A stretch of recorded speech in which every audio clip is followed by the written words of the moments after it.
শুভ নববর্ষ। নববর্ষ মানেই ইলিশ মাছ,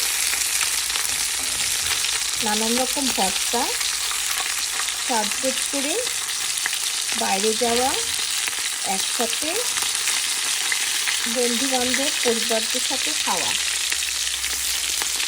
আজকে আমার রেসিপি হচ্ছে ইলিশ মাছের ভর্তা। এটার জন্য আমি মেনলি লেজটাকে নিই। ইলিশ মাছ রান্না করব, ইলিশ মাছের দো পেঁয়াজা, বাট আমি মনে করলাম এটা দিয়ে বরং ভর্তাটাই করে ফেলি। এটাকে তো হলুদ লবণ দিয়ে একটু ভালো করে ভেজে নিলাম।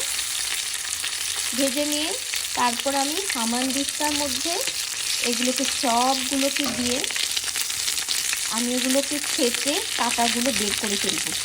আমি সব কিছু দেখাবো কীভাবে করব। তো এখন এটাকে ভালো করে ভেজে নিচ্ছি।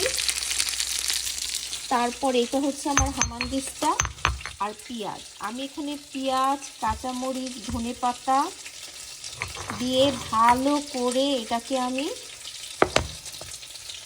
এখানে মাখিয়ে তার মধ্যে সরিষার তেল এবং ইলিশ মাছের কাঁটা বেছে যে মাছটা বের হবে সেটা দিয়ে ভর্তা বানাবো।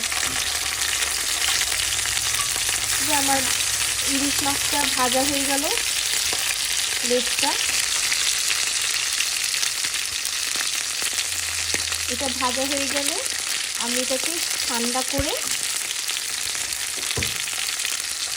তারপর হামানদিস্তা দিয়ে এটাকে ভর্তা বানাবো। তো সেই পর্যন্ত আপনারা আমার সাথেই থাকুন।